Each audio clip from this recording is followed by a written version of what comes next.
Welcome to your online laboratory safety practicum. This laboratory safety practicum will replace the standard in-person laboratory safety practicum. In today's online practical, we'll be going over some of the key essential features of laboratory safety. That includes building safety, laboratory signage, engineering controls, administrative controls, personal protective equipment, or better known as PPE, standard operating procedures, also known as SOPs, waste handling, training programs, accident and incident reporting. So let's begin the fun process. Now, before we enter the laboratory space, let's discuss some general building safety practices and procedures. An AED can be a valuable life saving piece of equipment. In any building that there is a laboratory hazard, an AED will be located. Typically, that AED is located on the first floor near the restrooms. But please always check where your AED is located. Be familiar with these locations because, in the event of emergency, you may need to find it quickly and efficiently. Advanced training for AED usage can be provided to you by the Rec and Wellness Center through their AED and first aid and CPR classes. I encourage you to take advantage of this because it's an awesome resource available to you. AEDs are easy to use. The instructions within the unit will walk you through when you go to use them. Wherever there is a laboratory hazard, first aid equipment will be available for your use.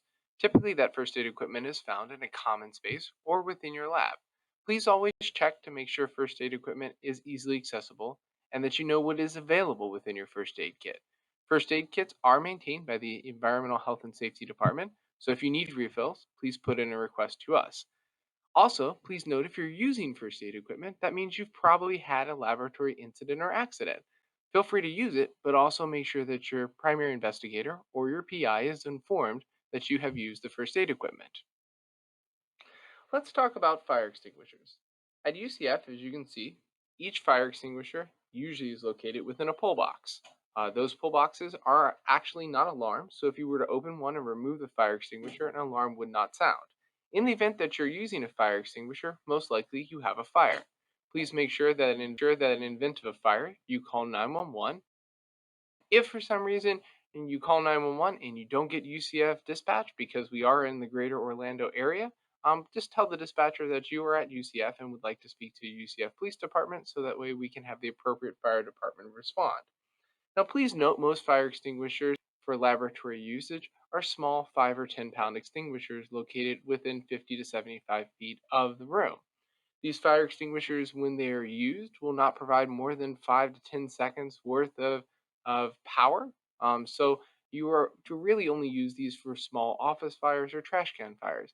Anything other than a trash can fire, please follow appropriate procedures to evacuate the space and pull any necessary alarms on your way out. We want to make sure everyone is informed to evacuate the area. Fire extinguishers do need training to use them. The technique that's usually used is the pass. We do have training provided to you from our fire safety crew. So please, if you'd like additional training, reach out to the EHS department so that way we can offer that to you. In the event of an emergency or fire, and you do have to evacuate the space, please make sure that you activate one of the pull stations to indicate that the alarm is sounding. We want to make sure that everyone is informed that there isn't a fire or an evacuation, and these pull stations will do that.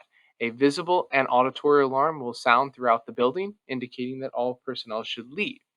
Now, in the event of a fire, we definitely don't want to take an elevator because of the fact of an elevator in a lot of ways will act as a conventional oven in the event you get stuck inside of it. So we don't want you to become a roasted turkey. So please do not use an elevator. Also note when the fire department arrives on the scene, they may shut the power off to the building for their own safety, in which the elevators would stop working as well. So being in an elevator during a fire is not a great situation. So please use stairs and follow all emergency signage on your way out. Now, each lab has their own evacuation plan, so please ask your laboratory manager or PI to be informed as to what that is and be properly trained on what those protocols entail. Most laboratories also have an evacuation plan posted on the back of the door on your way out. It is meant to be detachable, so that way you can take it with you in the event of an emergency.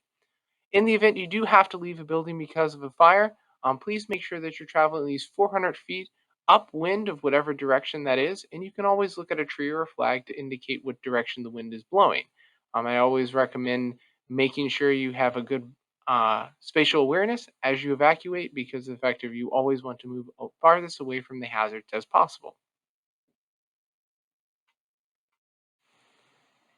In the event of a power failure, there will be emergency lighting for the building.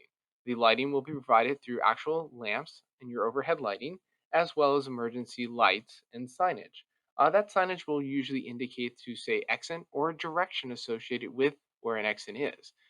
In the event that there is a power failure, please be aware that these lights will engage and you'll be able to follow to the safest route. Please always follow the signage so that way you find the safest, most efficient way out of the building. In newer buildings, an area of refuge may be present. An area of refuge is a specific area that is designed to be the most structurally sound spot of the building. So, in the event of a fire or some type of structural failure to the building, this area is the area that will last the longest. Not all buildings have area of refuge, but in the event that a building does have it, it is a good place to huddle because first responders will look here first before searching other areas.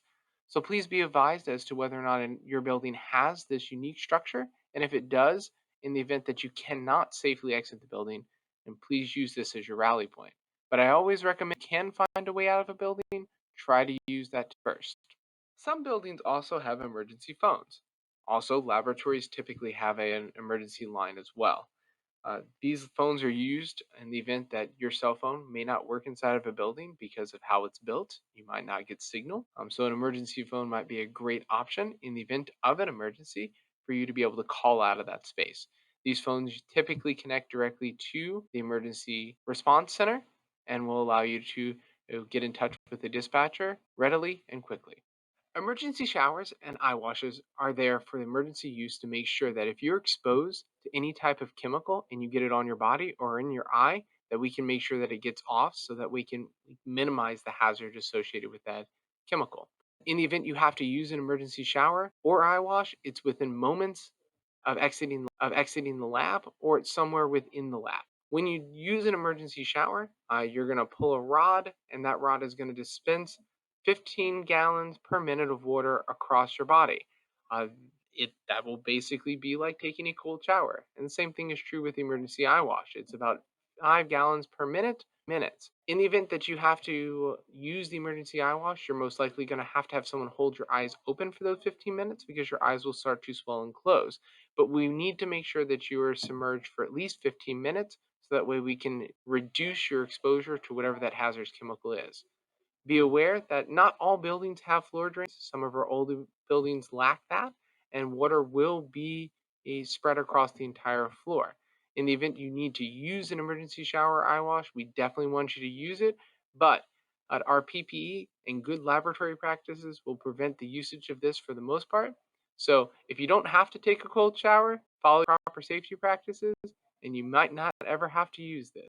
Here at UCF, before you enter a lab, we have signage that indicates what hazards are present within the space. We also have signage that indicates what are university policy.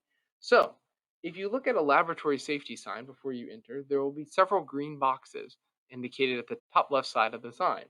Those boxes indicate standard operating procedures for lab safety, such as you must wear a lab coat, you must have closed-toed shoes, you cannot eat or drink within a laboratory, and you must wear the appropriate lab safety goggles. It also indicates hazards. Hazards could be corrosive materials, flammable solvents. It also gives us an indication of our fire diamond. So we have to make sure that our first responders are well informed and we follow the fire code. So that's the reason why we have our NFPA fire diamond. That fire diamond is broken into four components. On the left-hand side corner, it is a blue box. That blue box indicates a health hazard. So think of health as mainly water because the effect of we are mainly water, so as a health hazard to us. That scale goes from 0 to 4, 4 being the most extreme, 0 being the least.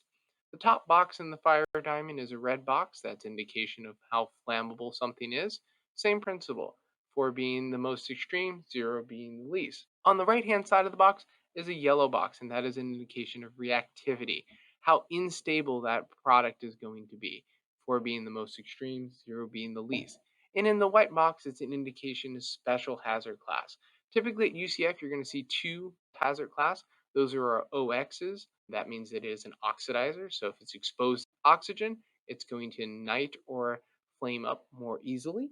Or if it reacts to water, it'll be a W with a line through, which means if you put water on it, it's going to create a volatile reaction. So we want to make sure that we minimize those hazards that are associated with it. Lab hazard signs also indicate who is the primary contact and who is the secondary contact in the event you can't get in touch with the primary. It also has great information like your work control number. So if you need to put in a facility maintenance request, or if you need to get in touch with EHS, our number is listed right there as well. We also have some secondary hazard information listed on the side and what building number is associated with that sign. Always make sure that you read your hazard signs before entering a space so that way you're aware and understand the hazards before entering. Now that we've covered building safety and laboratory signage, let's go ahead and enter the lab. But wait, the lab's locked. The lab's going to be locked for security reasons. We want to make sure that we have authorized personnel always within the lab. If for some reason you enter a laboratory space and you notice someone is in that space that you're unfamiliar with or shouldn't be there, and if you're comfortable approaching them, please do so and ask questions as to why are they there and who are they. If you are not comfortable with that, please go see your supervisor or your PI and let them know so that way we can make sure that the lab stays a secure location and that only authorized people are within the lab. So let's talk about engineering controls now. Engineering controls are physical barriers that are designed to minimize or prevent your exposure to a hazard. I would also like to remind you at this point to look at your check sheet and check off any boxes that are indicated for building safety and laboratory signage. At this point, we've covered all of that material, so go ahead and check those boxes. But if you have additional questions, please reach out to the Environmental Health and Safety Department and we'll be glad to answer those. One engineering control that's commonly found inside of a laboratory area is a fume hood. Fume hoods take obnoxious vapors or hazardous vapors or fumes and exhaust them to the exterior of the building. Fume hoods are appropriate for chemical use. At UCF, we require you to use all hazardous chemicals in, inside of a fume hood. That way, you don't have any exposure to hazardous vapors or fumes. Typically, fume hoods are inspected biannually, so we certify them twice a year, and we make sure that the airflow across the sash and into the unit is between 80 to 120 feet per minute. Fume hoods, again, are used for hazardous chemicals. We wouldn't want to use biological materials inside of a fume hood because the fact of we would then exhaust those pathogens into the surrounding environment, which for anybody on the outside of the building, that probably wouldn't be the best situation for them. We want to maintain everyone's health and safety. So when you fume hood, please make sure that you're only using chemicals within it. Also, fume hoods typically have chemical storage underneath fume hood. Chemical storage can consist of one of two things. It could have a flammable cabinet in which that cabinet is self-sealing and rated for at least a 2-hour burn, or we could have a corrosive cabinet in which it's lined with special material that is impervious to corrosive materials, and it also is connected to the exhaust system to exhaust hazardous vapors as they build up within the cabinet. If you are using either one of these cabinets, please make sure that they are properly labeled with the appropriate signage for flammables. UCF does have a chemical policy that allows us to put acids and bases stored together inside of a fume hood as long as they are separated by a secondary containment. There is one caveat to that rule, and that is with nitric acid. Nitric acid has to be segregated into its own secondary containment. So again, if you are using the chemical storage, make sure that the appropriate signage is on the outside of the cabinet. And if you're going to use a fume hood, make sure the sash is set to the appropriate height and make sure that you're working with chemicals at least 6 inches inside the cabinet. So that way all of the vapors will be exhausted to the exterior. A biosafety cabinet, or known as a BSC, is a device that is used to work with infectious materials. It's an engineering control in which we are actually filtering the air through the unit into HEPA filters, and it will remove infectious materials and create a sterilized work environment for you to work on. Biosafety cabinets work by pulling air just like a fume hood across the sash and into the unit, but unlike a fume hood that draws the air towards the back, This actually draws it underneath the workspace and through the filtration system. Biosafety cabinets are inappropriate for chemical use because effective most biosafety cabinets filter some back into the workspace. So if we're working with a chemical that's creating hazardous vapors, we're eventually going to put that back into the lab, and we don't want to do that. However, we also don't really want to use hazardous chemicals inside of a biosafety cabinet because those chemicals could degrade the HEPA filter, which then reduce the effectiveness of the biosafety cabinet and preventing your exposure to infectious agents. So please, if you're going to work with chemicals inside of a biosafety cabinet, make sure that you've diluted those inside the fume hood first. Biosafety cabinets should only be used for infectious materials.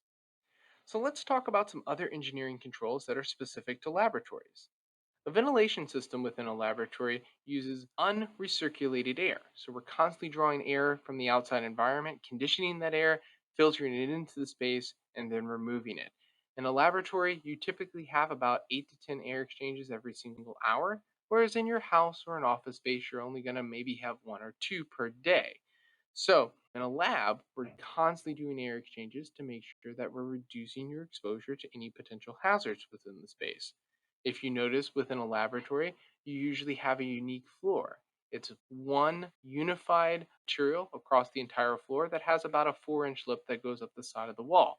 This is to make sure that no chemicals make it underneath or behind a structure and that we can easily clean them up in the event of a spill. Cabinets and furniture in a laboratory are specifically designed to be resistant to chemicals and resistant to flames. And so our tops are made out of impervious surfaces and it allows for easy cleanup. Within a laboratory, you'll also find a hand washing sink. This sink is one of the best engineering controls for making sure that you have removed any type of infectious material from your hands before leaving the space. It's also UCF policy that you wash your hands before exiting the space. I encourage you to follow the CDC guidelines for washing your hands with soap and water for at least 20 seconds. Within a laboratory, we also have fire control mechanisms, which we've already talked a little bit about some of those, such as alarms and emergency lighting, but you also have sprinkler heads inside of a laboratory. These sprinkler heads dispense water in the event of a fire. Some other engineering controls that may or may not be present within your laboratory are electrical shutoffs, cylinder restraints, or gas valve shutoffs. These really depend on whether or not these hazards are present within your laboratory. An electrical shutoff is used in the event someone is getting electrocuted. So you'd want to engage the electrical shutoff before providing first aid or CPR to the person. A gas shutoff would be used to shut off a gas leak. Say that one of your main bench tops have lost control of its shutoff valve.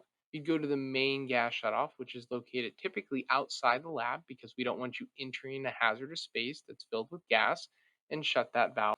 A cylinder restraint is used to make sure that a cylinder stays upright and immobile from usage. Cylinder restraint on main campus is located just above center. There'll be a metal chain or strap that goes completely around that cylinder that locks it to a wall or an immovable object. And at Lake Nona, restraint is at the top and the bottom of the cylinder. The next section that we're going to discuss is administrative controls. So we've already talked about engineering controls and how we reduce your exposure to a physical hazard. Administrative controls are an additional way that we can do that. We can set specific procedures and practices in place that minimize your risk by your work practices. So let's talk about some of that. We've already discussed laboratory signs, but we haven't talked about UCF policies and procedures. We know that there's certain level of PPE that's required in the laboratory, but we also have specific practices you must follow. Those practices are outlined within the lab safety manual. A lab safety manual will be available to you in every single laboratory as well as online.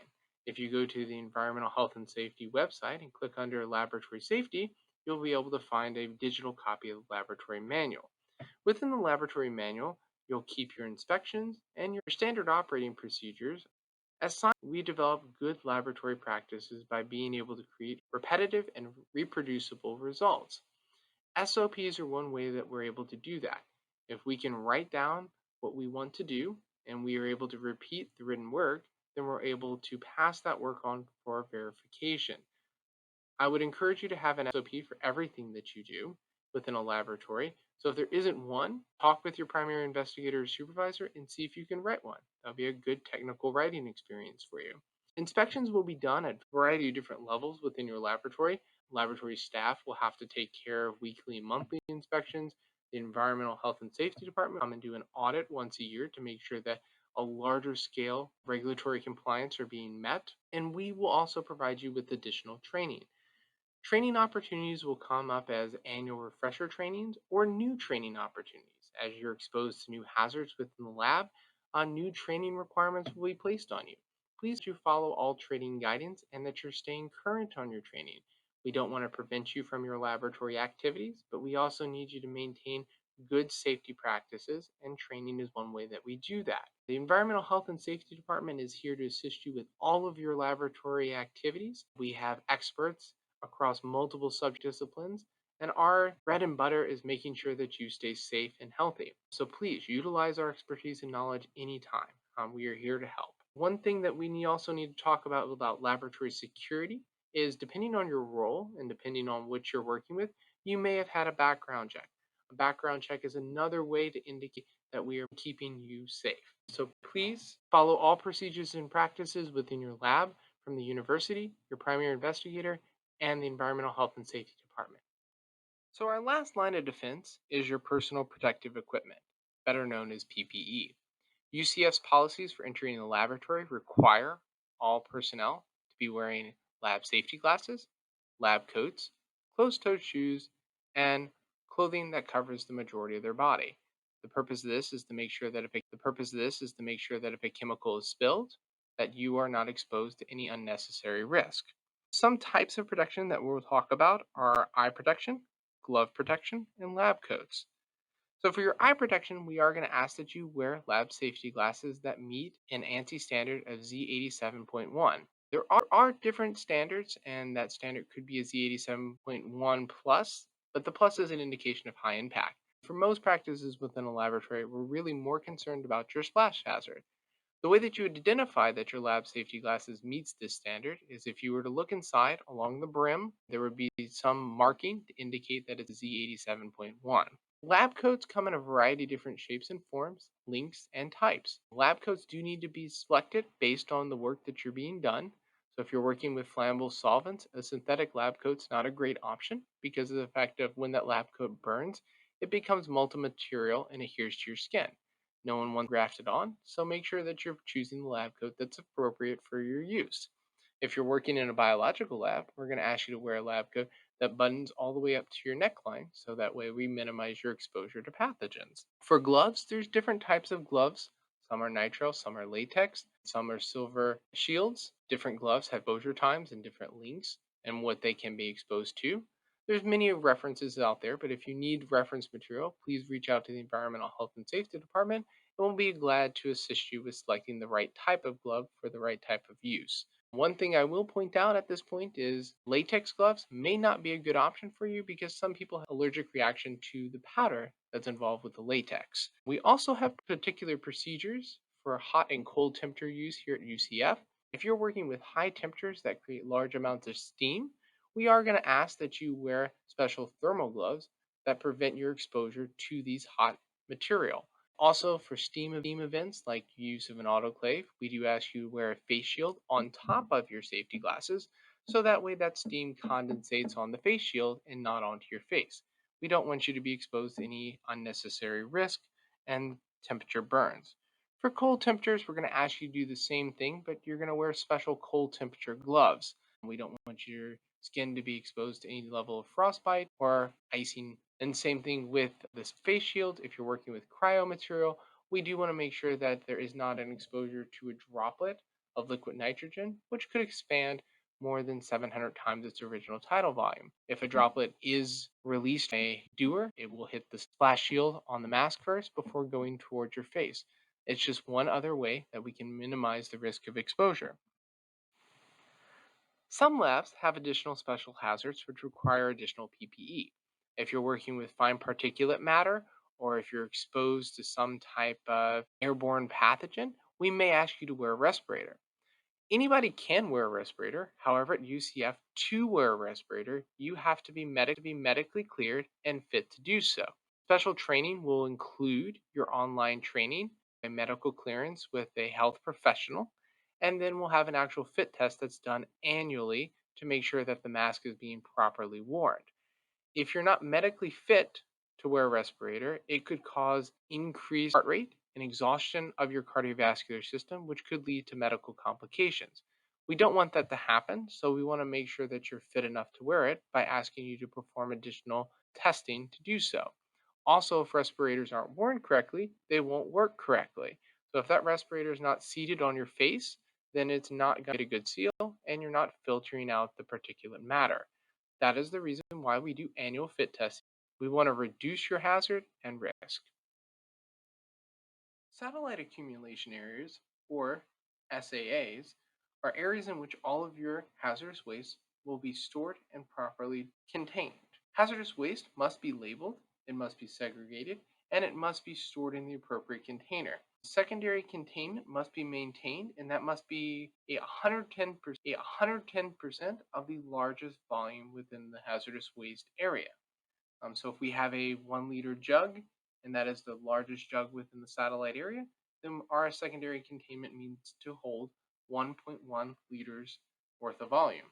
Labels are provided by the Environmental Health and Safety Department, and that label does need to be properly filled out.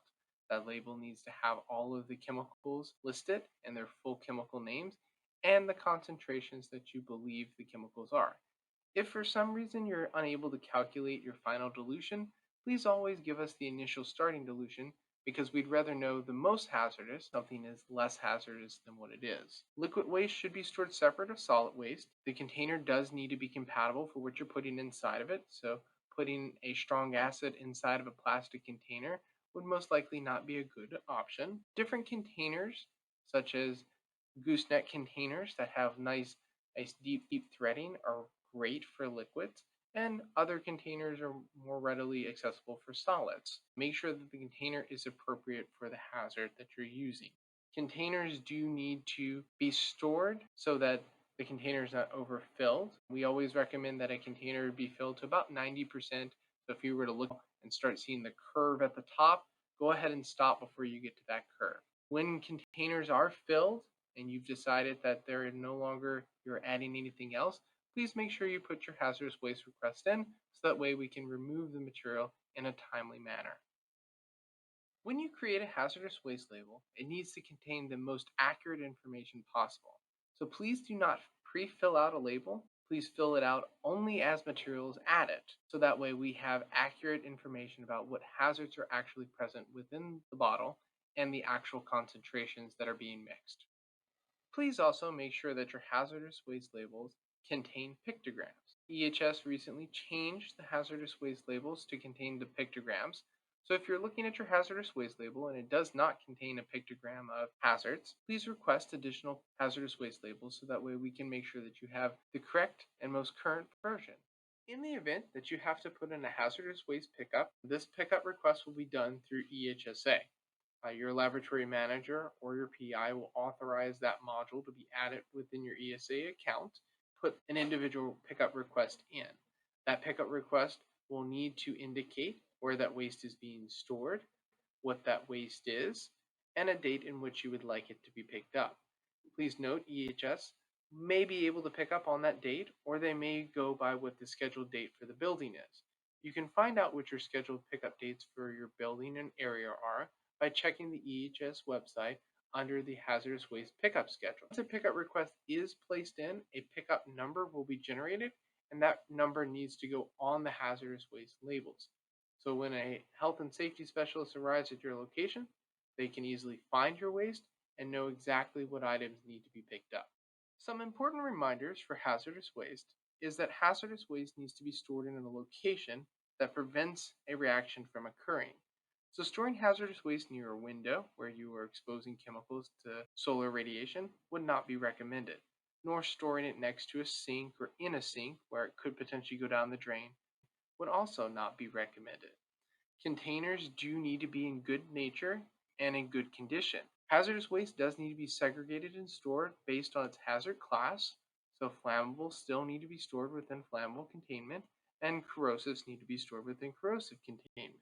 If for some reason and you need additional guidance, For how to properly store your waste, please reach out to the Environmental Health and Safety Department and we'll be happy to assist you with that.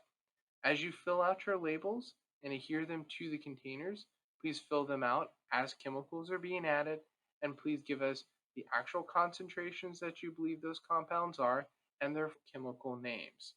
We want to make sure that if someone enters your space and is introduced to your hazardous materials and is not familiar with it, they are able to identify what those hazards are. Sharps disposals. Sharps disposal is anything in your laboratory that be considered designed to be sharp. That means razors, scalpels, and etc. Those do need to be disposed of within a sharps container. A sharps container is a red box with a closable lid. Make sure that when you remove the sharps, that you're doing so in a fashion that minimizes your risk to the bladed edge or the needle side. Make sure that when you put them in the container, they go in the container and they do not come back out. Do not remove sharps from a container and don't overfill the container. Once that container gets reasonably filled, close the lid and dispose of it appropriately. Disposal could be simply placing it with your other hazardous materials to be shipped off, or if you're in a biolab, you may be able to take that sharps box and place it within your larger bio waste box and bag those together. So another important thing to consider with sharps. Sharps are typically scalpel blades, razors, needles. Sharps are not broken glass. Broken glass needs to go inside of a broken glass box. Or you can take broken glass and put it inside of a cardboard box, tape up all the surroundings, and throw that glass away in a normal trash receptacle. Sharps is something that is actually designed and intended to be sharp. A razor blade, a needle. So please dispose of glass appropriately, and please dispose of your sharps within the appropriate sharps container. Each laboratory will have a spill kit. Please know where your spill kit is. When you first enter a laboratory area, you should always find your spill kit and assess the contents within your spill kit. These spill kits that are provided by the Environmental Health and Safety Department are spill kits that are designed to clean up 4-liter or greater spills. Any spill that is less than 4 liters, please use your standard protocols for cleaning up these spills. In the event you have a spill that is greater than 4 liters, locate your spill kit and use this spill kit to clean up the spill. I will always encourage you, before implementing any type of spill procedure, take a moment, calm yourself, and center yourself. In the event that a spill occurs, we all like to get it cleaned as quickly as possible, but keeping a calm, level-headed mind is going to be the best course of action as you go to mitigate the spill. Each spill kit that is provided by the Environmental Health and Safety Department contains a variety of different pieces of equipment to assist you in your ability to clean the spill. You'll have individual socks and berms for controlling the direction of the spill. You'll have material inside of it that is absorbent, either through pads or individual padding material, or you'll have something that's an absorbent material called stardust, which turns a liquid into a solid. There are specific types out there that neutralize different types of acids and bases. Your general spill kit does not have that. There's also a dustpan and a broom for picking up the material. There are additional bags for bagging the material as well as zip ties for closing it. You'll have an instruction sheet and an inventory list within the spill kit.